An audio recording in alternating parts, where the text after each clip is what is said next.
Okay, we are back for another episode of Chairmen of the Boards. We are missing Mason Marangella, unfortunately. We were going to do a moment of silence, but we don't have the time right now. But we are missing Mason. But instead, we have not one Brian on the show today. We have two Brians on the show. Brian Omilion, who you guys are familiar with, and Brian Porter from Porter Pickups. Brian, it is so good to have you on the show today. Yeah, great to be here. Thank you guys for having me. We were thinking maybe a third Brian would have been better, but we'll take what we can get for now. I'm letting the team down a little bit, and as a little insight into why this is so true for the listeners here, we just started the show, and I was responsible for recording. Forgot to hit record, and so we're doing the intro again. So I'm feeling a little sheepish right now, but we're going to get into it. And I'm really pumped about the show today because Brian Omilion and myself admittedly have a lot to learn on this topic, which is why we have Brian Porter with us. We are going to do a show on guitar pickups and the pros and cons to maybe the pickups you already have. If you were to swap them out, what's the best way to go about that? And basically delve into the world of pickups. And we're going to do this through looking at an article on the top 10 best pickups. And we're going to see if we agree or disagree with some of these choices here. So, Brian, why don't you give us a little insight into Porter Pickups and what life is like, where you guys began, and then we can kind of get into some of the science behind how these things work after that.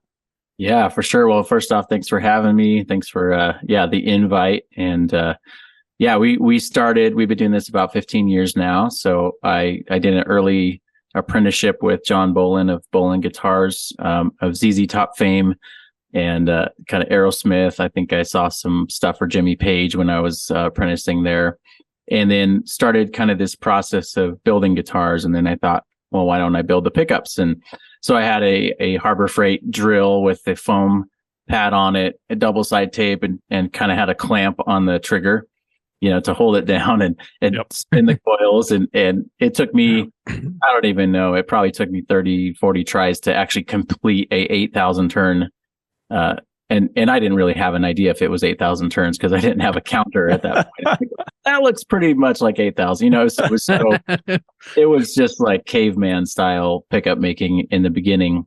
And then I talked to my wife, like, hey, can I get like a winding machine? One of those like similar to what they have at StewMac right now. It was a kind of an earlier version, but something I could actually wind and count turns and things like that. And so that took some convincing to see if I could get one of those, and finally did, and started developing some winds. I had a couple friends that were telling me the truth on what they thought of my early pickups and how bad they were, and they told me these things are terrible. But then I just kind of dug in and kept trying to wind and kept experimenting and messing with different winding patterns, tensions, all these things to try to make something good. And eventually they were liking them. And I was like, are you just saying that because you're my friend? And like, no, these are really good. There's some stuff going on here. And so I kind of just took that and ran with it. I'm a very, very much a self-taught. I didn't go to any kind of school on making pickups, or I never took any classes or anything. It's all just self-taught and kind of, I don't know about you guys, but just making a bunch of mistakes is probably the best way that I learn. So I have mountains. We just recycled who knows how many pounds of copper from the last few years, because we'll throw stuff away, or we'll cut the coil, and we'll make all this stuff because we want to make a good sounding pickup, and it's still the kind of the same thing today. So it started off we got to the halftime point of the financials of the income, and that was like the worst place to be for us, because it wasn't quite full time. It was not just a hobby. I mean, it was a hobby, but it was showing potential of maybe becoming a job. And we were just about to have our second child. And so we decided to make the jump. We decided to go for it, and lived really simply for a while to kind of get it off the ground, and started to show it to more people. We got a couple stores to kind of sign on pretty early. And then we just kind of made the website and kept going from there. And so been doing that for full time, almost 11 and a half, 12 years almost now. And yeah, been a wild ride for sure. Crazy. That's Love so that. cool. I can definitely relate as far as the, you do it in the beginning for free. And then I still remember the first time I started getting a weekly paycheck of $50. It's like, I'm getting paid to do this. Like I actually get $50 a week to do that. And at that point it was probably working 20 hours, to get that $50 paycheck. And then slowly it goes up from there. So I can completely relate. There's a lot of parallels there. And I don't know, Brian, if you'd feel the same, but yeah, it takes some time to get it going. Oh yeah. Yeah. I remember all the times of like building on a small bench at my apartment and like building boards for my friends for free. And well, like they would buy the parts and I would build it. And I'm like, all right, tell me everything that you don't like about it. Oh, well, this cable didn't work or this didn't. You should probably try heat shrink. You should try to do this stuff. So yeah, no, everything that you're saying, I completely can relate to. Yeah, I was happy when, I'm very much like a steps person. Some people are like, okay, I'm going to jump in and we're going to be, just this crazy successful company right away. And I'm like, if I can pay a cell phone bill and then I can pay groceries and then maybe rent, rent felt like this unachievable goal to pay for, the living space. And then, they just started knocking those things down, and it's easy to look back and think, man, those things got knocked down pretty quick, but they really didn't. They got knocked down over a few years. And actually, there was a bit of a snowball effect, I guess, if you will. And it started to become something that did provide fully for the family and a few other people as well. That's very awesome. Cool. Can you walk us through, and keeping it kind of basic for mine and Brian's sake here, can you walk us through the basics, the mechanics of how a pickup actually works? And then I figure we can get into this article with that context in mind. Yeah, for sure. I really like to think of it simply as opposed to like scientifically, even though scientifically is obviously how and why. To me, it's just about them. It's the most simple way I explain it to people is it's the microphone for your electric guitar. It's the device that translates that signal. So the vibration of strings you're making, it's basically a magnetic field that gets interrupted and that gets translated through that pickup. So when you change elements in the pickup, that's why you do get different sounds from that pickup. It's almost like the different microphones that we're using right now are going to sound different. If I were to talk into this one for a while and then switch to your microphone, it's kind of the same idea. So really that's the best way you can think about it is just the microphone. And so like when you're singing or you're miking a guitar amp, the placement matters, the quality of the microphone matters. All of those things are part of that element. And so we're just making little translation devices. They're very simple, just a wound coil around some magnets. And then obviously different designs are going to be different depending on the construction. Humbucker is going to be different in where the magnet sits versus a single coil, things like that. But each of those has its own unique magnetic field. And that's why they sound so different. They have different size coils, different magnet strength, different magnet placements, a bar versus 6 rod magnets, things like that. So that's kind of the way that you hear all these pickups, and you have some that are like, oh, this works really well for blues and this works really well for metal. And that's why pickups exist, and that's why they are really important to your sound for sure. And is it I feel like every time I talk about pickups, and I like preparing for this episode as well, I think back to like my grade 12 physics class.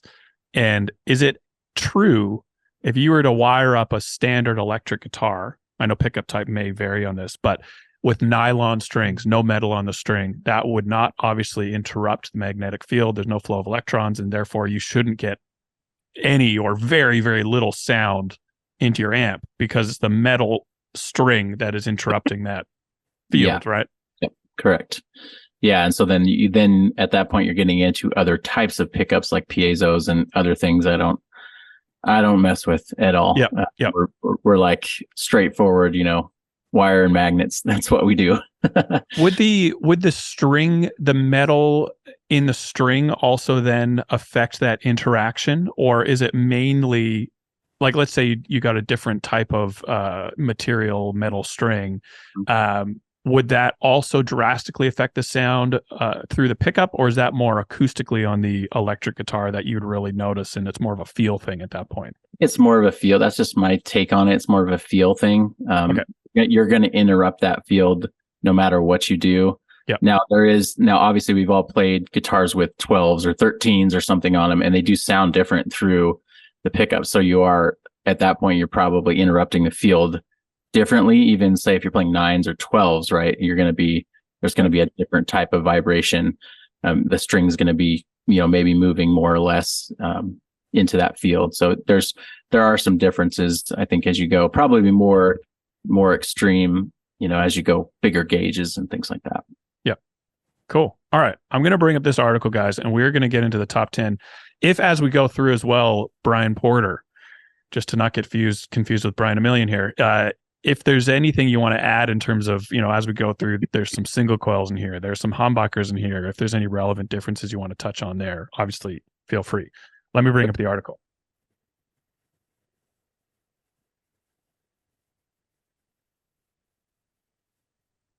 Okay, you guys got that? I got it. You can see it on your screen. For those watching on YouTube, we have just brought up a Guitar World article on the best electric guitar pickups 2023. Upgrade your tone with single coils, P90s, humbuckers, and more. What that more is, we are about to find out. We're going to get in there. So let's get into this and see what this article has to say. We've done these types of articles, top 10 lists in the past, and it seems like we tend to agree with about 50% of the recommendations, and then we often disagree with about 50%. I don't have the expertise here to agree or disagree with these, as I have not tried all 10 of these. So we'll just see what Brian has to say, our expert today, and go from there. Well, if there's no Porters on there, then I disagree with the entire. There we Amen. go. So Amen. right away we are disagreeing. That's the feel we're going to start this thing off with, and we're gonna start off with number one. Guitar World's number one most recommended pickup is a Seymour Duncan SH4 JB humbucker. Now, this is obviously a humbucking pickup, and in the world of what we mainly talk about, I would say on this show, I would say the majority, Brian, feel free to disagree with me here or add. The majority of us are probably playing a Strat style, Tele style guitar, and I don't mean to say that as in no one's playing humbuckers. Obviously, plenty of you are playing humbuckers. Hey, I play humbuckers. I don't own a Strat or Tele. Probably not playing active pickups, metal style music, I would say, is probably the genre of people that tend to listen to this show. But by no means is that, the only people. So I do want to cater for everyone. But Brian Porter, what are your thoughts on, let's say, Seymour Duncan pickups, and in particular, if you're familiar with this humbucker, any hot takes on this thing? Yeah, so I think the JB was actually the last non-Porter pickup that I had in a guitar, and I don't remember exactly how long ago. So in that apprenticeship that I mentioned in the beginning, we did put the 59 JB combo in the guitar that we built for the class. And so I have minimal experience. We're talking over 20 years ago. So I could confidently say I don't remember the tone. But I do remember a few things about the JB being it's a nice punchy pickup. It's going to really, really kind of kick through. Some people might say it's more high gain. I don't feel like it's crazy high gain. Although you see there, and the resistance is 16 and a half. Alnico 5 magnet. So it's a good all-around pickup, going to be a little bit fuller.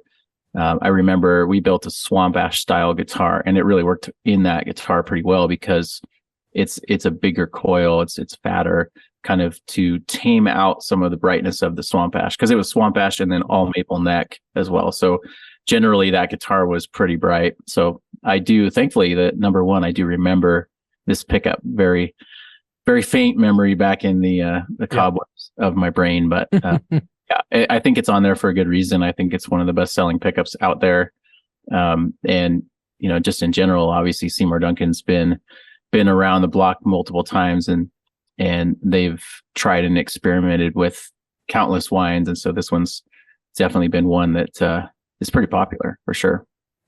I think something that would be helpful for me right at the top is you said a few things there like, I really don't know how this translates to my tone. And the two are, obviously there's different types of magnets, but the Alnico 5 magnet, I don't know how that translates to my tone. And I also don't know how DC resistance translates to my tone. Can you speak on those? Because I know this will come up in the rest of the pickups as well. Can you give us an overview there? Sure. Yeah. So one thing I really champion a lot is DC resistance does not equal output. So I want to be careful in the way that I explain that, because some people think, oh, what's the output of the humbucker? Oh, 16K. So that's going to be obviously a hot pickup, and it might be. So here's the kicker is we wind something that's our gold foil is about 12K, but it's wound with a 44 gauge wire. So without getting into the weeds too far on that, it sounds like a single coil, but it reads at 12K. So if you just looked at the resistance, you would think, okay, well, that's going to be a hot pickup, but it's not. So it has to do with like some of the tension, some of the coil size, and then like an Alnico 5 magnet, it's going to be a really good all-around magnet. You're seeing those in the PAFs. You're kind of seeing them in a lot of different models. It's kind of not too warm, not too hot. There's like ceramic and Alnico 8, which is going to be, they're just stronger magnets. So that string translation and string pull is going to be more aggressive. So that's why you hear kind of the hotterness of those pickups. Alnico 5 is kind of in the middle. You could take an Alnico 5 and wind all sorts of pickups around it because it's just such a good all-around magnet. Okay, this is helpful. So is Very there, cool. looking at these specs, and I know these are not, these specs are by no means going deep into what you would be looking at a pickup. We have Alnico 5 and we have 16.6 for DC resistance, and we know it's a humbucker. When you see that, like just those specs on top, you're like, oh yeah, that pickup is perfect for country. I'm purposefully picking probably a genre it's not great for. Or that pickup is perfect for fusion, or AC/DC cover bands would love this pickup. Like, do you look at these and like, that is good for this style? Or is it still, there's too many variables, too many unknowns, depending on the guitar it goes into, the amp it's played into as well, to really tell at this point? Yeah, if they were to give more information like the gauge of the wire, that would help me a little bit more. So a 43 gauge is going to be, it'll come across as hotter and more aggressive type wind. So typically, if you're winding a pickup with a 43 gauge, 1,000 turns equals 1K of resistance, typically on a humbucker.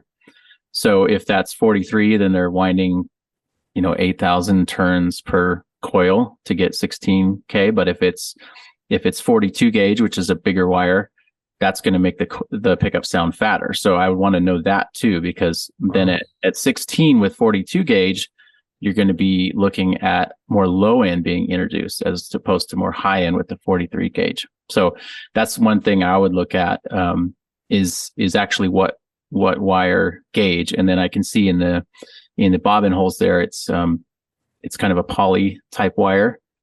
So the poly type wire is definitely more, I want to say high fire, more like bright, kind of a tacky, airy kind of sounding wire.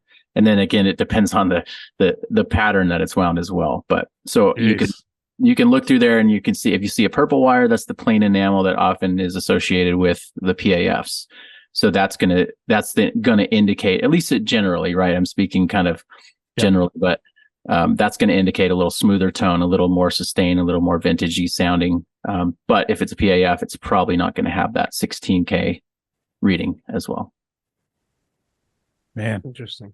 there's a lot that goes into pickups. I'm getting a very, very brief glimpse into your world, and you did not take on a small task starting Porter pickups. This is great. It's really the culmination of all of the elements, and that's really why, like on this list, I won't be able to speak to too much of some of the things on this list because I don't know some of the guts, if that makes sense. Yeah. Well, let's go on to number 2. Seymour Duncan, SH4JB, got a is it fair to say it got a thumbs up from you, Brian? Yeah. And I think the price point on this wasn't too bad. I think it was around $120. I looked it up earlier. So not overly expensive, which is great. Okay, moving on to number 2. All right. Oh, here we go. A company called Bender. They have made a custom shop Texas Special Strat pickups, a set of 3 for those of you that are listening. I see big promise in this company. I think I've seen great things from them over the years. What's that? So they're going places for sure. I think so. I mean, my gut tells me yes. But I mean, who knows? Who knows?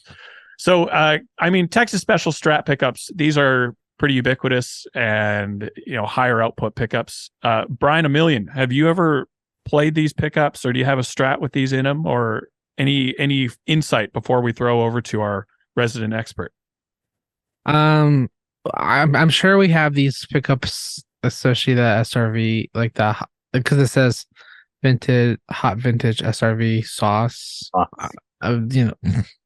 Got the sauce. I love hot sauce. Right. I think we have some of those out in the shop. I'm not too familiar with which pickups. I could ask the guys out there; they know instantly. So I'm a humbucker player. I actually don't have any single coil guitars. No way. No, I don't have a Tele or a Strat or anything. You rebel. Yeah, even when I had a Jazzmaster, I had some humbuckers in them. It was like a humbucker P90 situation. But yeah, no. So I've never played these ones. They sound very familiar, especially that Stevie Ray Vaughan like style. But yeah. I have some Fishman pickups in this test Strat I use at the shop, but I have no idea what they are. I've never liked the sound of single coil type. Maybe it's just I haven't found what I like. But you haven't tried Porters. That's why. I haven't. I've only tried stock pickups and Lambertone pickups. So those are the only like third party pickup I've ever really tried. So maybe it'll change my mind when I get some Porters. There you go. So I mean, Brian, you would have played these, over the years, I'm sure. And there's a few things on these single coils that stick out to me as far as technical specs, but I won't ask those questions yet until you've had your say. Sure. Yeah. These are some that I also have played because I was a big Stevie Ray Vaughan. Well, am still a big Stevie Ray Vaughan fan. That is when I first heard him play that I was like, oh, that's guitar tone. That was my first, that is what tone is. If I ever had to define it, that's what it is. It was Riviera Paradise. It just kind of punched me in the face as a young guitar player in the 90s, listening to Bush and Green Day and Weezer and all this stuff. And then Stevie. And then I'm like, what am I doing? Why am I doing this? So, and so you look at the hotness of those. I remember them being definitely kind of punchy. So they use a poly wire, like I mentioned on that Duncan Alnica 5, good all around. But if you overwind them, they're going to have that hot kind of response. Some people, they put twang ability in there. It's kind of a good buzzword, but that's going to give them that punchier, hotter sound. Is that poly type of wire. And then usually they're winding it a certain way, which in our case, it would be like a straight wind. So that's going to result in kind of like, there's guitars you play and the notes feel like they're just jumping out, like almost as your pick hits the string. Yep. That's kind of what these ones do for sure. And so I guess there's these raised pole pieces or staggered pole pieces as well. Is that like, if you shut your eyes type thing, would you be able to hear just that technical spec of the pickups? Is it just glaringly obvious? I think it's kind of the traditional, right? That's how they did them in the early days. There's some tradition to it. There is a bit of science behind it in terms of, you've got like your B string, you got that magnet a lot lower on the B string. It kind of it does balance a little bit, and they're also kind of pseudo radius to like the early Fender fretboards. So they were usually somewhere 7.25 or 9.5. And so you've got like kind of following that radius sort of with the full pieces there. So there's very intentional design to that to kind of keep, to make sure magnets are appropriate height for where you want it, if you set up your bridge, correctly. Very cool. So, Very cool. These ones get a 5 out of 5 from Guitar World. Would you give these a similar 5 out of 5 star rating if they were on your top 10 pickup list? You asking me? I sure am. They've been around a long time. This is it's probably one of their best sellers, I would guess. There's a ton of Stevie Ray Vaughan fans. Yep. And I know a lot of people who are upgrading Strat pickups that is their first choice. So I think it's on there for good reason. Cool. Or it's 2 for 2. We might be making history today as far as articles that we get on the show. Some of the things, the reasons to buy on the article. Reasons to buy: to be good to your Strat is reason number 1. It's a little generic, but we'll go with it. Lethal twang ability. Also, why not? And then boosted bass and mids. That speaks to me as someone, I like Strats. I love Tellys. But my biggest issue often with Strats is the bridge gets a little bit too far into the ice picky, can't listen to it, won't enjoy it type stage. And so when I hear boosted bass and mids, in my mind, that's a bit favorable. I don't know if I'm being too ignorant to make that comment, but would you say an overwound single coil pickup like this might be more in my range where I don't want that overly bright bridge, or are there other considerations? Yeah, so you can do things like, progressively wind more turns on each position. That's what we do with a lot of our models. There's some of them, there's even 1,000 extra turns on the bridge, because that is going to bring back in some of those mid bass frequencies to that position. Oftentimes we'll even put a steel base plate on the bridge position on a couple models as well. So kind of replicate what you get with a Telly. It basically kind of, between the overwinding and then the steel base plate, it kind of just tames the really high end. I know that the Texas Specials are pretty bright.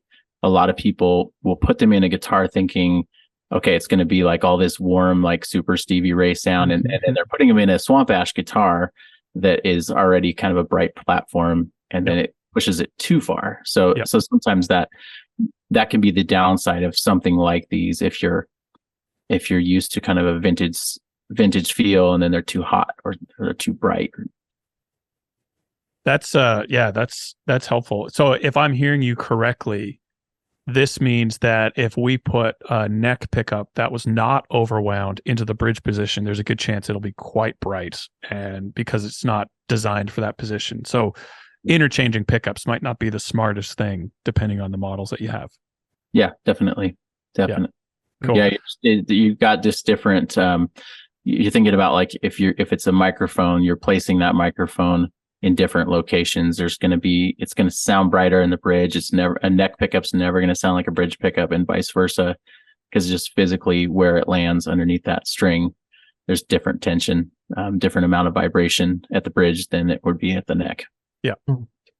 Guys, I am going to pause here for a second and tell you about a few of our sponsors, and then we're going to get right back into this list and see what's left for us on pickups 3 through 10.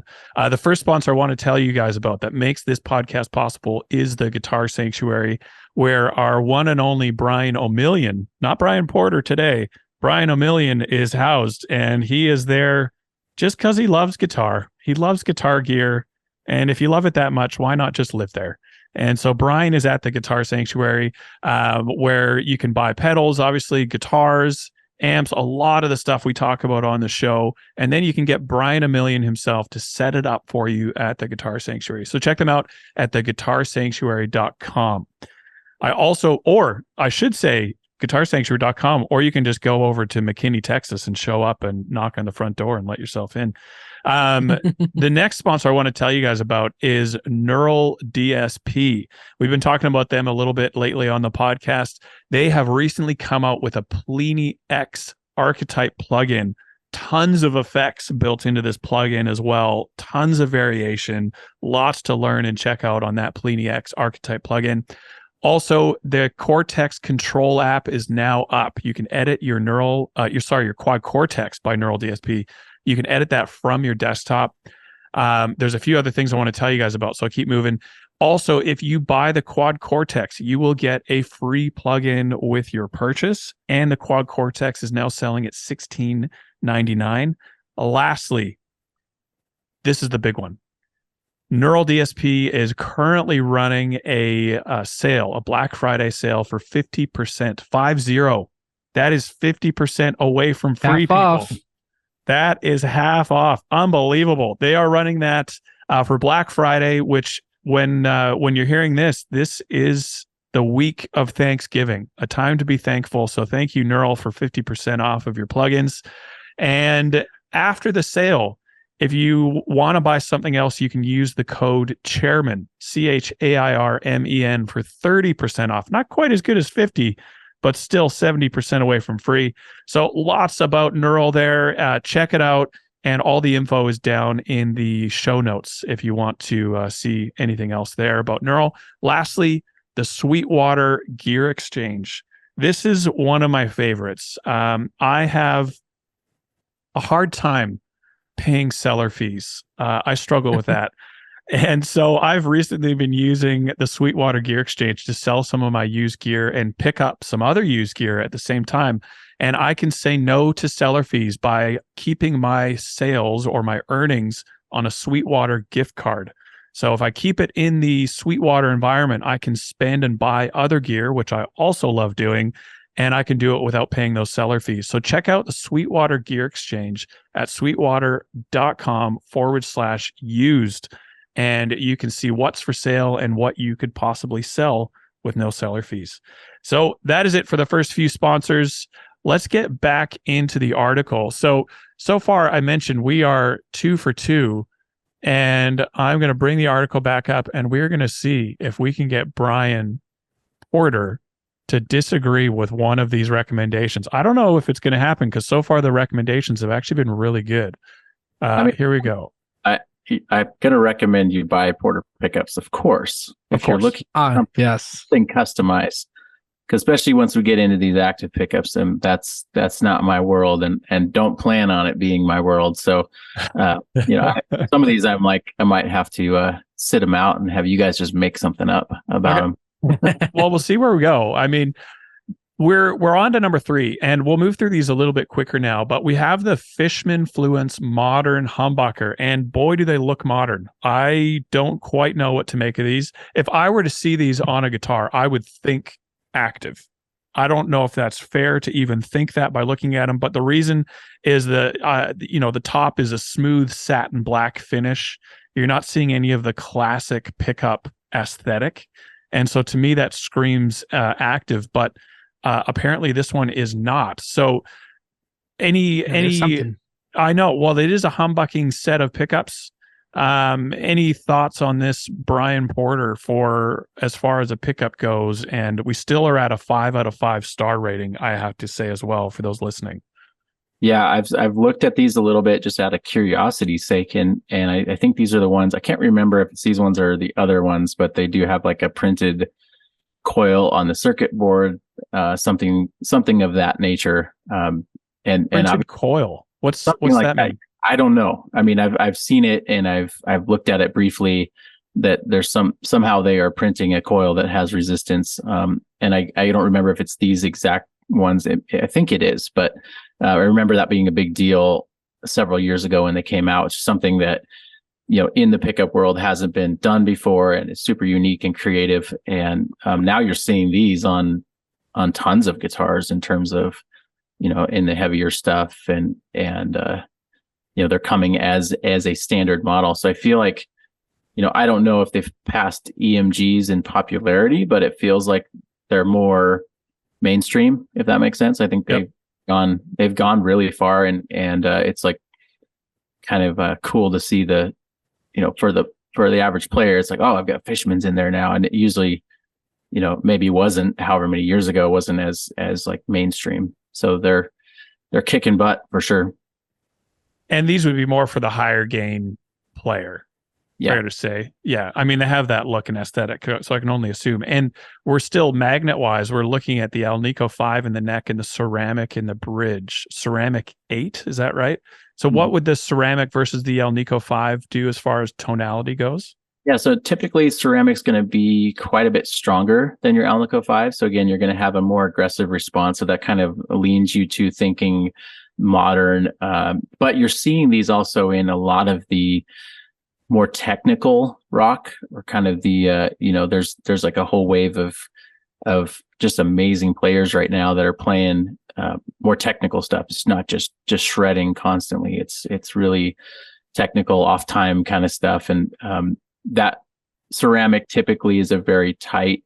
We have a ceramic model we call the clear, because it's just very, I don't want to use the word transparent because that's kind of like frowned upon. It's just buzzword of all buzzwords. Everything's transparent, but in terms of like the response, it's very tight and very very sensitive to what you're actually playing. So that's why you're seeing some of these more technical players where everything is very precise, playing a lot of these type of pickups, because they do translate very well for that. Very cool. So Brian Omilion, as the humbucker fanatic that you are, any thoughts on these? Are these going to go in your next scratch? These won't go in my next scratch. I actually recalled as we pulled this up and I saw them.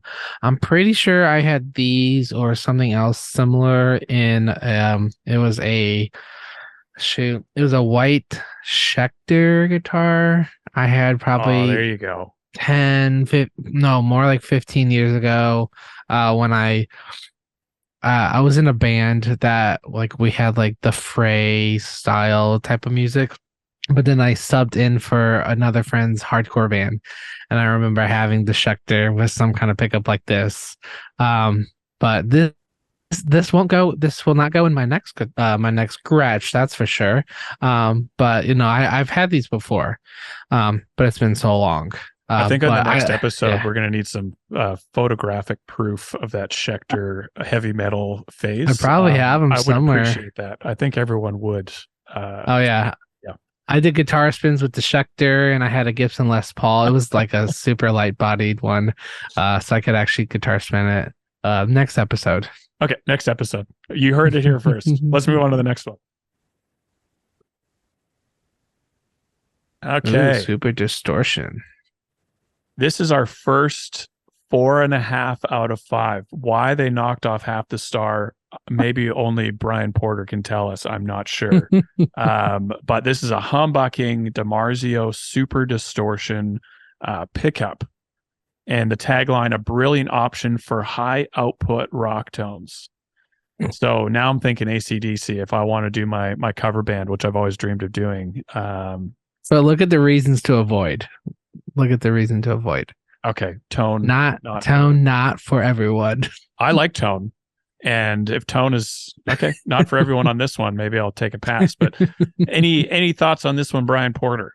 Yeah, so you're looking at the ceramic magnet again. So that's why you're getting the high output rock. That's where they're getting that from.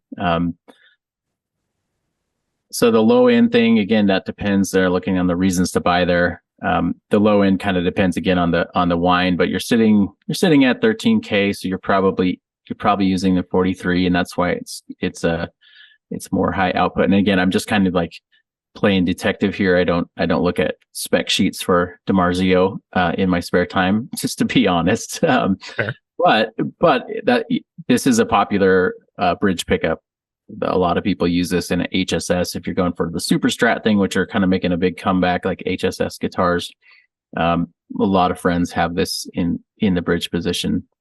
It's just gonna kick, and it's not gonna fully shred, I guess is probably a good way to put it. It's gonna be right in the middle for pretty much anything rock you want to do. Maybe if you're trying to do blues or classic rock, it might be a little too hot.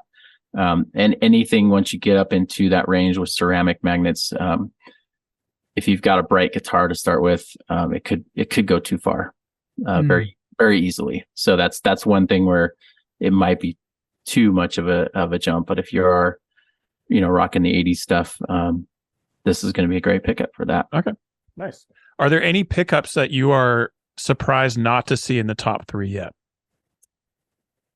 No, I mean, typically, like if I hear, like sometimes we'll get people saying, well, I have this pickup and I want to change it. So a lot of times that's going to be your stock pickups, whatever's kind of coming in your Fender, stuff. So a lot of stuff we're seeing is more generic. So it makes sense that these are the top replacement pickups, if that makes sense. Okay. Yep. You're seeing some of these also available in stock guitars now, as well. Our next pickup, number 5, is our first active humbucking pickup. The tagline, "Seek and Destroy." I mean, if this doesn't set up this pickup, I don't know what would.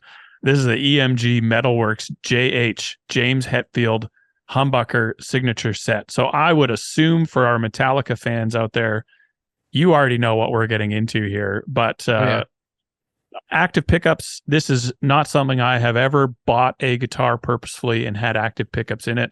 I know I look like a metalhead. Everything about me screams hardcore. But I'm sorry to disappoint, guys. It is not me.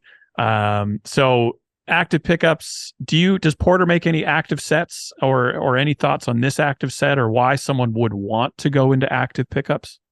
Yeah, that is a world that I have purposely never entered. It's different with, you got circuit boards and things like that. And we're more straight ahead in terms of what we do and our approach. So I would be making something up if I was speaking to this pickup set because I just don't play that stuff. I don't, it's not my world. I've got stuff that will kind of substitute for the higher gain, but it's all passive. Yep. I mean, I feel like all three of us, and Brian, speak to this if you want to disagree, if you're, secretly and slyly putting actives in your Gretches, but this is not a world that we're necessarily in with more metal tones and a higher gain. Obviously this could be used in a wide range of different genres, but for us, probably not as much today. I'm sorry to disappoint you guys. Omilion, anything you want to say on these? I mean, I don't use them. I don't play. I mean, used to, as we already talked about a little bit ago. Of course. Yeah. But I don't at this moment use anything like this, but I do have a lot of clients that do play in harder, like hardcore style music. The guitars from A Ghost Inside or the other guitars from a band called We Came as Romans back from where I grew up in Michigan, they're from. Like a lot, you'll see a lot of those bands, they'll use like these types of pickups, and I can't speak to exactly what they're using or anything, but I don't have a lot of experience with them, but I mean, I know James Hetfield, I know Metallica. I'm a fan of Metallica music too, so it does make sense why I would cater to that style of music. I do like how it says not ideal for quieter styles. That's an interesting reason to avoid. But it's fair but true. And essentially, I mean, active pickups have essentially, to make it simple, a buffer circuit in them as well, but they are great for higher gain while also being able to keep a lower noise floor. Mm-hmm. And so obviously that makes sense for, heavy metal or distortion or higher gain sounds where that noise floor tends to just creep up on you quite quickly. Mm-hmm. But again, Brian's metal days are behind him. I'm still practicing my country licks, and here we are. So we'll move on to the next one and keep going, but there is a place for them. We just aren't the people to talk about them. So we'll go to number 6. Mojo Tone 56 Quiet Coil. Here we go. P90 soap bar pickup. This is our first P90 set in our chat today. I mean, I played a few P90 guitars. I've owned, I think, just one of them in the past, and it was a hollow body that had some P90s in it, and I really liked the sound. It was nice and warm, which is probably more due to the hollow body itself. But I really did enjoy my P90 guitar. Where would this have its place in the industry, Brian? And what would you say about Mojo Tones in particular, if you have any thoughts on them? Yeah. So right off the bat, I'm noticing it's the quiet coil. So they're doing something to, it's essentially probably not a single coil underneath there. So there's different designs I've never seen under the hood on this. So I don't know how they do it exactly. There's either a stack or there's 2 side-by-side coils. to then fit inside the soap bar cover to make it quiet. So you've got some kind of humbucking action in there. Typically, if you try to fit humbucking design into a single coil, you lose a little bit of the magic, a little bit of the kind of classic single coil sound, because you're messing with the size of the coils. So that's probably meaning that these are gonna be a little less gnarly than a regular soap bar pickup. I'm just assuming based on the fact that there is some hum canceling, something going on in there. If I saw under the hood, I could tell you a little bit more probably what's happening. We did do a hum canceling P90 design before, and we actually had two coils that were kind of on the side, and then the pole pieces popped up through, and we had some bar magnets up against it. So it was kind of a hybrid. So I'm not sure if that's what they're doing here. What it resulted in is just a little less power. So some people like P90s for the power and the nasty, raunchy kind of tone that they get. This is probably a tamer version of that, but also less noise. A lot of people just can't stand the noise of P90s because they are one of the noisiest single coils that you can buy, which is part of what makes them really cool, and part of them what makes them really annoying sometimes for certain players, especially if you're playing like at a bar with a bunch of neon lights and you just got 60 cycle hum coming out of everything. So that's good for them that they did something to address that, because there's tons more P90 routed guitars available now. Their P90s are kind of like a HSS configuration. They're kind of coming back, and they're getting. I've always liked them, and a lot of people have, but typically a lot of people go away from them quickly because they are so noisy. And I think it's good to mention here as well with the pickup type. Obviously, if you have a hotter pickup, it's going to hit your amp differently. You're going to break up your tubes a little bit quicker. But I think it's also worth mentioning that your pickups are going to hit the front end of your pedals differently as well. And that's also going to change the style and the feel, the attack of your overdrive or your gain stages. And so it'll have a cascading effect throughout your whole rig. And so it's pretty cool to think that with just a pickup change, you'll get the tonality of the pickup, but then this flow-on effect heading into your board and then into your amp that's going to react with that all very differently as well throughout. So it would be interesting to do a P90 versus standard single coil, or even against another single coil we've talked about so far today, and just see how it would affect the pedals and the amp as well as the tonality. Because I think we're talking about pickup changes here today and swapping up pickups, and we're going to get into that more right after this list. And there's just a lot, as there always is. Yep. Mainly we talk about pedal boards. There's a lot of factors that come into play beyond the pickups themselves that they will have an effect on. And so, it's cool to see that there's a P90 set in here, even though maybe it's not the most traditional set. It's cool to see them and hear you talk about them, Brian. Let's get into our next one. This is where Omilion's eyes have now lit up. Oh, yeah. For those listening, take a guess at what we're now looking at. But Brian Omilion, why don't you just take this one, and then we'll throw it to Brian Porter after that. But this is your world. This is your sandbox that you play in. So take it away. This is. Number 7 is going to be the TV Jones TV Classic. It is another one that they did 4.5 stars. Best for old time rock and roll. I actually have a set of these. I ordered these from TV Jones 7-8 years ago, and I threw them in a guitar I had learned on growing up, some Gretsch Electromatic, just a cheaper Gretsch. But I always kept the guitar because I played on it, and I love these pickups. It's saying humbucking, magnetic type was El Nico. And I'm going to refer to Brian Porter for the specs of all this, because I would love to better understand as well, just because pickups aren't at least not my main thing. I have a little bit, understanding of it all, but I am definitely the guy that's like, why do you like the pickups? I'm like, they sound good. I don't ask me what the specs are. Like, it's the same thing. They're like, why do you like that guitar? It just feels right. Something about the guitar feels right. It's the same thing with the pickups for me for this. But yeah, no, I would love to hear from you, Brian, on your thoughts on this pickup.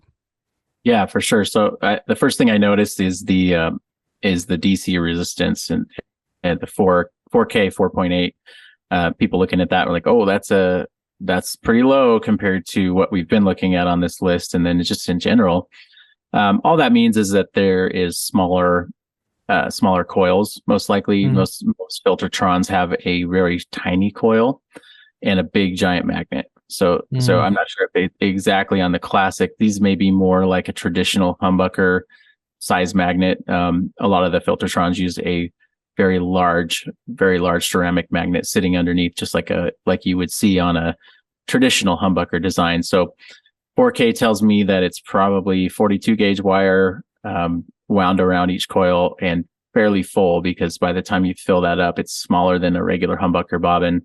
So you're not going to get, maybe into the, you'd see like a PAF would be 7K or 8K or something like that. The full pickup is 4K. So meaning you're just over two. You're over 2 on each coil there. So it might even be like a 41 gauge. I'm not sure what wire gauge without diving into specs, but that's what you're getting with that low resistance, and then that's going to give you kind of that jangly, twangy kind of thing because it is lower wind pickup. Yeah, I think these are lower output. Sorry, Brian. No, you're good. Yeah, so it depends on it. It's probably, that might depend on magnet strength as far as like actual physical output. But it's like the classic kind of Gretschy sound. It's going to have that kind of like more hi-fi, surfy almost sound. So it's like, again, it's that translation of what the ingredients are is coming out in its own unique way. For sure. All right, cool. Yeah, no, I have these in both. I have a White Falcon and a Nashville Gretsch, and they don't have the TV Jones, but they're the Gretsch humbuckers, Filtertrons. But yeah, no, these TV Jones are awesome. I love them, but very Gretschy, twangy sound. Let's fly through these last few because I still got some questions for you, Brian, about pickup swaps. So we have number 8, the Seymour Duncan Pearly Gates, another humbucker, Alnico 2, so a different magnet and slightly lower DC resistance again. The reasons to buy, I like this. Whenever someone talks about barbecue, I'm all ears. Texas barbecue in a humbucker. So I assume that means they're saucy. Great harmonics, treble forward tone, great build, reasons to avoid. You prefer a darker bucker. We've dropped the hum and we've gone straight to bucker. Bucker. We're getting serious now. Brian, any thoughts on this one? It's interesting they say Texas barbecue because I think like Texas flood, single coils. Yeah, single coils. Yeah. But then they say you want something darker. So typically like the low resistance neck is going to be, that's going to keep it fairly bright. So if you have a really muddy guitar and in your neck position's too muddy, this might be a really good set to go with that low 7 reading in the neck. Alnico 2 magnet's going to be what's going to come across as warmer. That's typically how it's described. We have an Alnico 2 set or neck pickup that we call the smooth, and it's called that for a reason. It's kind of in that same range of resistance, kind of the low 7s. That's just going to keep more of the high end intact as you underwind it. The Alnico 2 is again like I would say 25% not as strong as an Alnico 5. So it's not going to be as aggressive. So that's what kind of ends up sounding warmer. So it's interesting that they say you prefer a darker bucker because in the neck position, this is still going to have plenty of low end, I think, based on the specs here.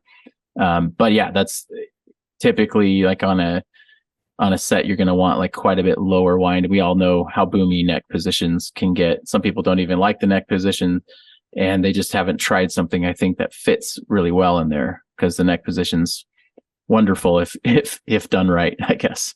I guess maybe if you had like a thin line or a chambered guitar or something, then something like this might help out according to how they're talking about it. Like it might balance out, I guess. Yeah, definitely. And you don't really want them to be the same resistance in general. That's something we never do on any of our models. Typically, we're going to go higher as we get to the bridge, because then you're almost like moving the faders a little bit, if you will, kind of EQing a little bit better. Very cool. All right, let's go to number 9. Here we go. Ooh. EMG SA. Any guesses what SA stands for, guys? South Africa. That's too easy. Super awesome. Super awesome EMGs. No idea. You heard it here first. All right. So this is a set of 3. One that looks like a humbucking size, and then 2 single coil size pickups. These are all active single coil according to the specs. Alnico 5 again, DC resistance at 10K.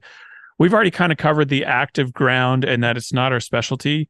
So I'm happy to move on unless you guys have something to add here. No, I'm good. I just like how it says reasons to buy. If they're good for David Gilmour, they're good enough for you. Well, the reasons to buy are always the most entertaining thing to look at. I feel like the Guitar World stuff and even some of the other places, it's like they don't ever say something like overly negative. They'll say like, "Oh, if you don't like purple guitars, don't buy this," or something. Yes. Yeah. Very tame. It's like, no, these might sound really bad in whatever guitar. So they won't say that necessarily. But I mean, they kind of hint at it, not for the vintage gear crowd, but that's a pretty safe answer, I guess. Yeah, it is surprising. I will say, from seeing we've done these Guitar World Player Magazine type because all these magazine companies come out with these top whatever of this or top pick of picks or whatever it is, but it's always surprising how they always and I have nothing against them. Amazon's always the link to go to buy these pickups. Like, do you never see a link for a Guitar Center or a Sweetwater or all these other places?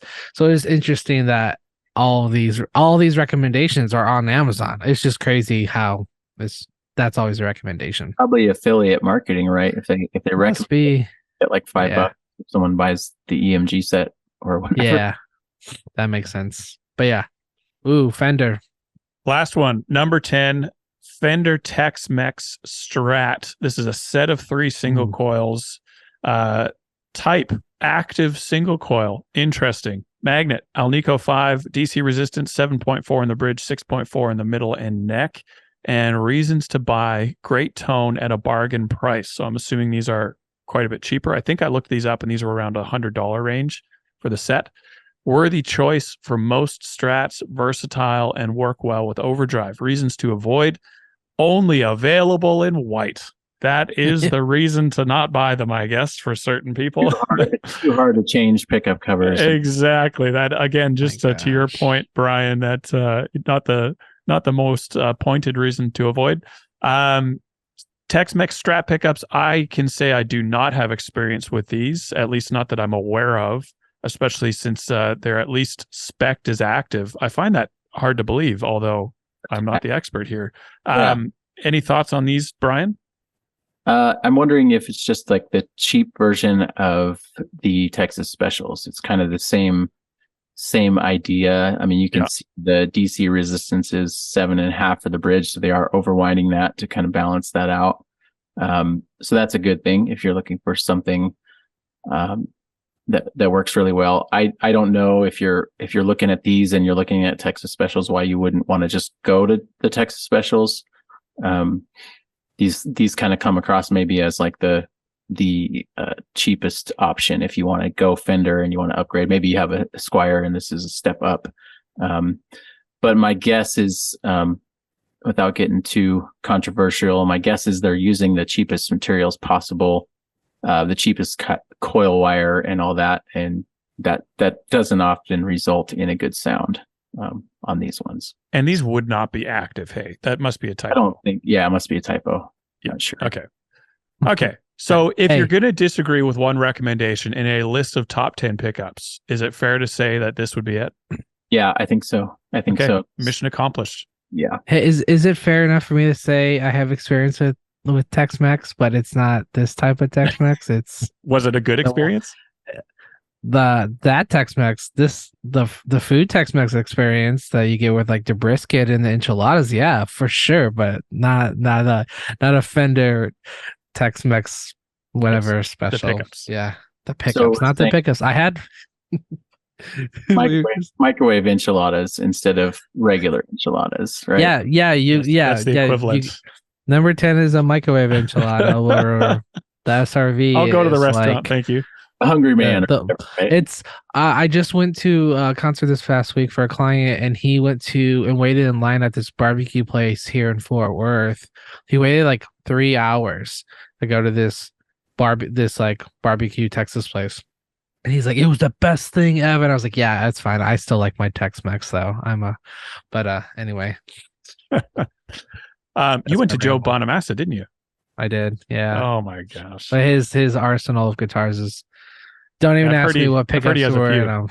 Just a few. He only brings 12 on for each run, but he's always 12? Swapping out. Only 12. But he's always constantly swapping out because he's always constantly buying stuff.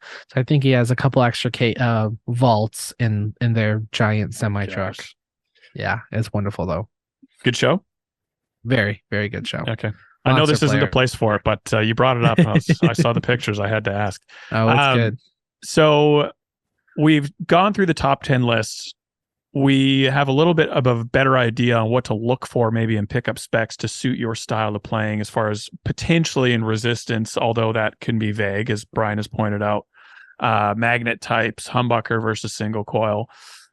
Can you, Brian Porter or Brian Omilion, can you speak to why would someone want to swap out their pickups in the first place in the few minutes that we have left? So they obviously bought a guitar, or most likely bought a guitar with pickups in it. The opposite being maybe they're doing a build themselves. And why would someone want to swap out their pickups? And then we'll go over to our last ad break after you talk about that. Yeah, so I usually like to make sure that you have a couple elements with that guitar that you're thinking about swapping them out. So first is just playability and stability of the guitar. A lot of people will put stuff in like budget Squires, and that's fine. You can find those diamonds in the rough, that are pretty stable. If you like the guitar but you don't like the sound, don't get rid of it yet. That's kind of always my advice, because there's still more things you can do to it. Especially like your Strat and Tele styles, you can put a new neck on it, you can rewire it, you can do all these things to it. So starting with a good stable guitar. The other, and maybe this is a little weird, but the other thing I like to consider is the resonance of the guitar. Mm-hmm. So I can't demonstrate it here, but just bear with me in terms of how this works for me. Is, for one, just don't plug it in and just strum it and see how long it rings out. So typically, if you have, say, 5 guitars, each one's going to ring out longer. One of them might ring out a lot longer than others. That would be the one I would put pickups in first. So that would be the resonance and the response of the guitar, vibration of the guitar is going to make the upgrade even more worth it. If that makes sense. A lot of times guitars are coated in, like 10 feet of poly lacquer finish, and they don't breathe and they don't resonate very well. And those still will sound better if you put new pickups in it, but you're going to see more of a difference, more of a noticeable difference. So I'll go as far as playing like a G chord. And I know this sounds weird, but I'll play the G chord and I'll actually put the guitar up to my ear. So I'll kind of like, do the gymnastics or whatever. And I'll just listen to the back of the body of the guitar, and kind of, you can literally hear frequencies in there, but you can hear how long it lasts, like vibration wise. And you're like, okay, this is a really, really good guitar. So, don't go to your local guitar store and start doing that. You might get kicked out.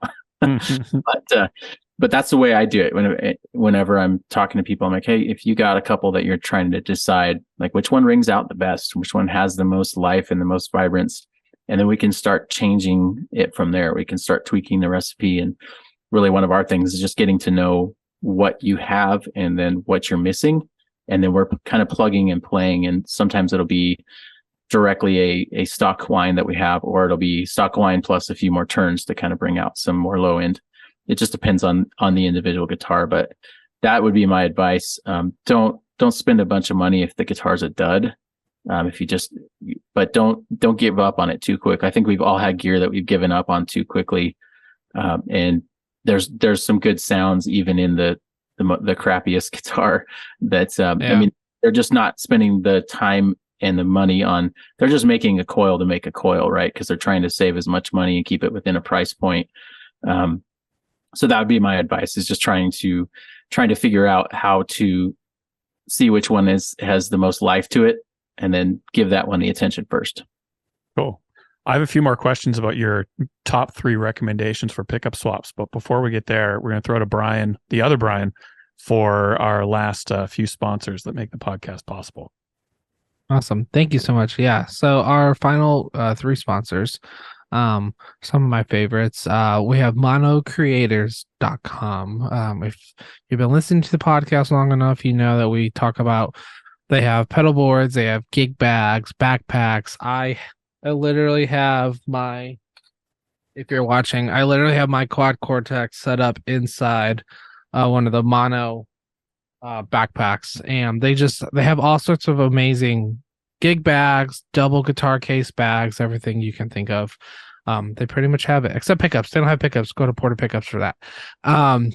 But they have a discount code, 10% off, which is awesome, for Chairmen. So it's CHAIRMEN, 10% off. Go check out their stuff: accessories, backpacks, gig bags, power supplies, and boards. So check them out at monocreators.com. And then we have the guys over at Bestronix. It's crazy. This morning I got into the shop, and my first email almost every single day is an email to Brad at Bestronix. I'm always having to order new supplies or order special types of cables to do snakes or anything like that, and they have a discount code DACHAIRS for 10% off. So it's DACHAIRS for 10% off. They have plugs, cables. It's those little DC 2.1, 2.5 connectors that you'll see on boards. Brad has all that: DC cable, audio cable, square plugs. Go check them out. They have everything there. So give Brad an email or shoot him a message online and order today. Final and not last but not least is Stringjoy. What have we called, Grant? The Netflix, which is interesting.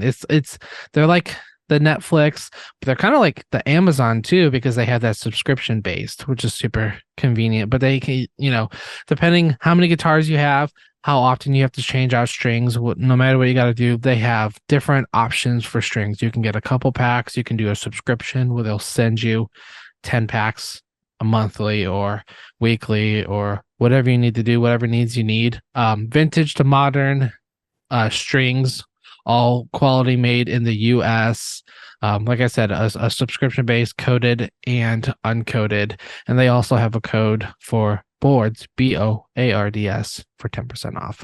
So check out all the sponsors. Go give them a shout. Use a discounts code and let them know that the Chairman sent you. All right, Grant, back to you. Love it. So Brian, the last thing I wanted to chat about was, we kind of talked about, which guitar, which was actually some really good insight. I hadn't thought about that necessarily. Which guitar you might want to consider putting a pickup swap into if you aren't quite happy with it. What about your top 3 recommendations for pickups? I know you obviously, with Porter, you create the pickups that you want to hear and that you want to see in a guitar. Do you kind of have if you're going to go with the standard in the industry, what your top 3 picks are, as far as maybe some of the ones from the list that we talked about today, or a pickup that you've made that you really feel like improves upon what is the industry standard? I'm not really sure, but what would your top 3, if you're thinking about upgrading your guitar pickups, these are the ones to go for? Yeah, so I guess I can kind of touch on a couple different types or categories, and we can I'll just throw out a few recommendations from what we do. And our highest seller in terms of humbuckers is our Smooth Classic. So that's an Alnico 2-neck and Alnico 5-bridge. So it's kind of a hybrid set. It's a low wind. It's got a really nice, good clarity, good attack, really dynamic. The reason why I recommend that most often is because it works in really all guitar types. It works in a hollow body, it works in a Les Paul, and Ibanez, that kind of thing. So that covers so much ground. And being that it's low wind, then you can add in stuff. I really don't want to create a pickup set where you can't take, we've all had guitars that are too muddy and you can't take that out. So you got to start with the cleanest platform you can, and then you can color it with your pedals or with your amp settings from there. So that's a big one for humbuckers. And then we do a lot of non-traditional humbucker size pickups. We have our wide ranges, which is our own original design. We don't kind of copy the Fender type of wide range. We do Alnico 5 magnets, and we do a really tall coil. So they read like around 10K, but they're really good for clarity, they have a good balance of kind of the highs and the lows. So those are called the WRH, or we make one for the full size Tele Deluxe as well.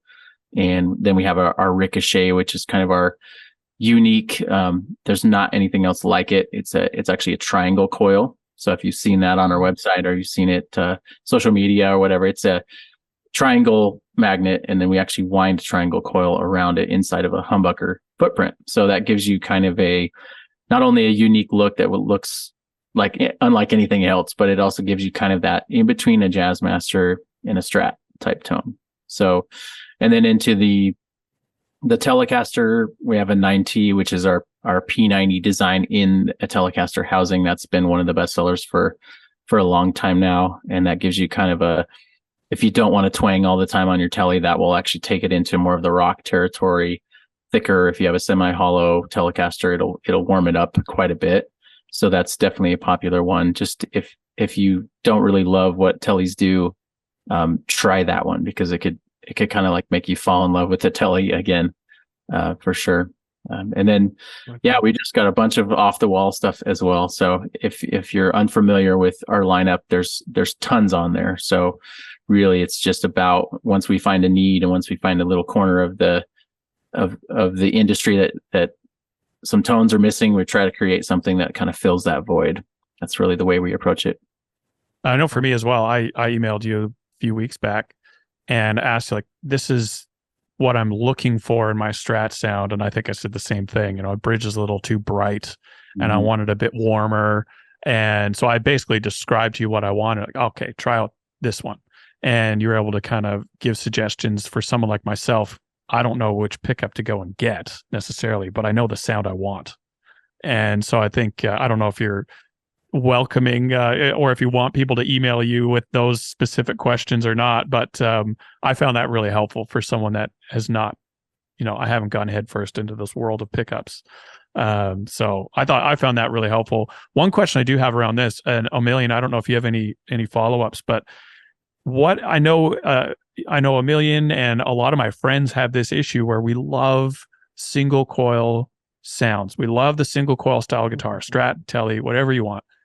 But the venues that we play in, whether it's at a church with tons of lighting or the pub gig with all the neon lights, the hum is unbearable. And I've had to at times literally spin to find the gap in the noise. And that's how I play. Like, I have to face a certain way. So the hum isn't too bad.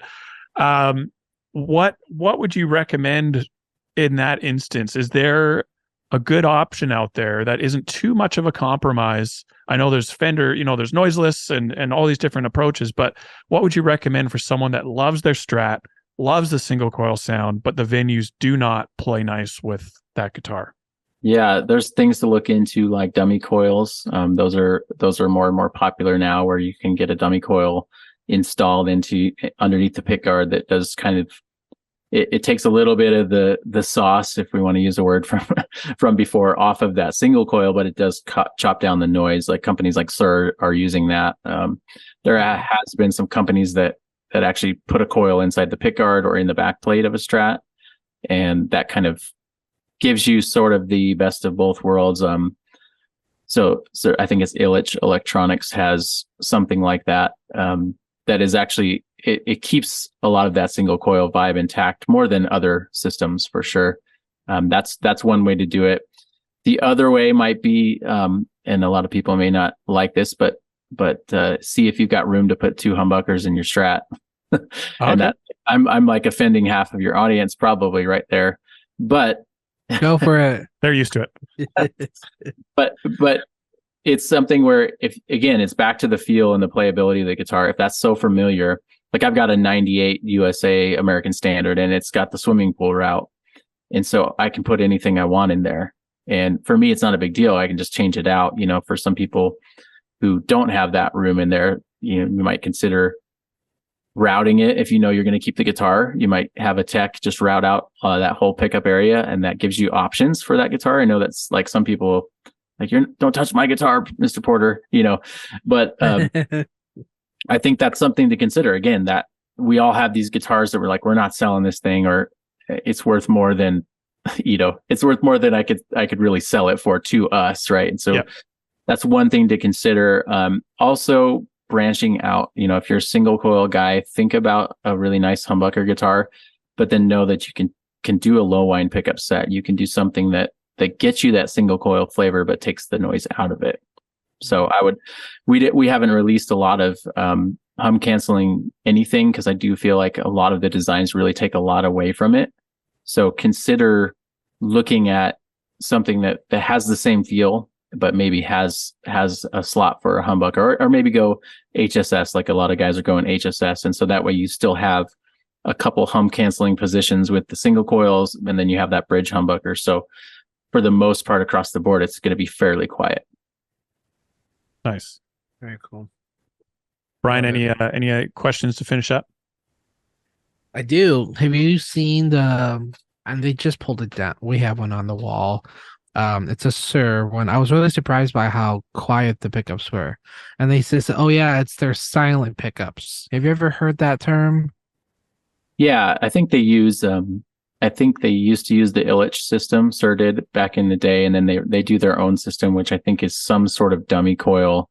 I mean, you could probably Google it. I think Ernie Ball has something like that, where there's like a coil kind of in the electronics area that basically, like, when you go to each position, it's introduced into the circuit. So like on a lot of those systems, the pickups all have to be wound the same way. So to phase correctly, to create the humbucking effect, the coil is basically doubling up that, canceling out the hum. So that's usually what they're doing. And I highly respect Sir. And so I think if they switch from that old system to what they're doing now, I think it's more than just a financial thing. I think the tone line would be there for sure.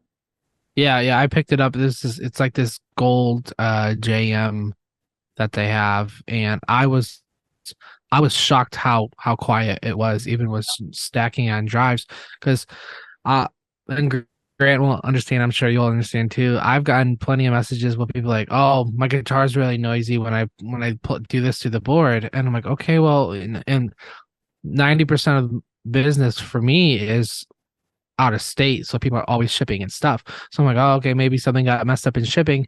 I'm like, what are you doing? He's like, well, I stacked 7 overdrives and it's really noisy. And I'm like, and I added a fuzz. I'm like, whoa, that's your first problem. All the way. Yeah, there's all these, and I'm running into an amp that's on a high gain, all these settings. So, and it's so interesting to hear people do that. But when I plugged in this guitar, and people think like we can just play on gear all the time, like every day, all the time when we're building boards. It's like the least priority thing for me. I'm building, but I was actually able to sit down and I plugged it in and I kept stacking drives. And I was like, oh wow, it's still really quiet. And like, yeah, it is really quiet. So thank you I appreciate that insight. Yeah, I'm very oblivious to pickups, but that were like actually it was like, okay, I might actually look at that type of pickup, just because I hate having to like put like a noise gate or something, or have something to kind of just help cap that noisiness. So appreciate it. Sure. I think I won't speak for everyone else, but I am anti-noise gate if I can be. If I can avoid putting, again, in my mind, that's a big compromise to your final tone. If I can avoid using it, I will. And so if that's pickup choice, guitar choice, pedal choice will get me a quieter rig before I need to use a noise gate, I'll probably do that. And so, yeah, this is Brian, Brian, this has been a very insightful episode. I've learned a lot, and I know at least a little bit more when I see some of the basic pickup specs and types, what I can expect when I'm swapping out pickups in my guitar. So thank you so much for joining us on the episode today. And anything you want to leave us with, Brian Porter, that before we finish up the episode? Yeah, well, thanks for having me again. I appreciate it. It was a blast. Kind of a little awkward, maybe going through all these other brands of pickups to be fully transparent. Again, using that word, but yeah, I would encourage. This is something that I've been thinking through a lot lately. Is just don't give up on your guitar yet. There's still more things that you can do with it, and also don't be afraid to branch out into new guitar types. I think I have to do that for my job. I have to mess around with a Jaguar and a Jazzmaster every once in a while. And those wouldn't be my first choices for something that I would play all the time. But I've learned to appreciate more and more. We just got a guitar with 3 mini humbuckers. And it's like, well, that's pretty cool. And then we also just got one of those Reverend 390s with 3 P90s. And we just swapped out our P90s in there. And then it's like, wow, I've never really spent a lot of time with the 2 and 4 position of a 5-way on 3 P90s, right? Like that's just not a sound that we're all familiar with, but it's hum canceling and it sounds super cool. And so that's, for me, it's just about the, good and bad. I guess I've heard so many different sounds and tones. I'm always kind of like looking for the next like undiscovered, little translation of whatever that might be. And so experiment, see if you got, maybe you have some non-stingy friends where you can swap guitars for a couple of weeks and really just kind of get to know different guitars and what they're about. Because you'll find that there's something of value in every guitar type that you can kind of glean off of. And then from there, it's like, well, maybe you'll be a shredder at some point. Maybe you'll be a metal guy, like, EMG, like Brian, guitar spin. Yeah, exactly. Exactly. So that would just be my encouragement, not only to myself, but then just to people watching is just do what it takes to keep remaining inspired to play more guitar. And that might be, for all of us, I think we think it's new gear all the time, and sometimes it is, but get to know the guitars that you have or your buddies have more and see what comes out. I like what you said about your friends, your non-stingy friends, maybe wanting to swap guitars for a bit. And man, I'm just thankful that I have Brian Omilion in my life and that the White Falcon will be showing up at my door next week. It's just the least stingy guy I know. Already on the way. Thank you. Appreciate that. I'll get you my Mexican Strat in return. Sounds fair. Perfect. Awesome. Guys, thanks so much for today. Brian, thanks again for joining us. Both Brians. Thank you. We have traveled a little bit further down the road to Tone Town, and we will see you guys next week for another episode of Chairman of the Boards. All right. See ya. You guys.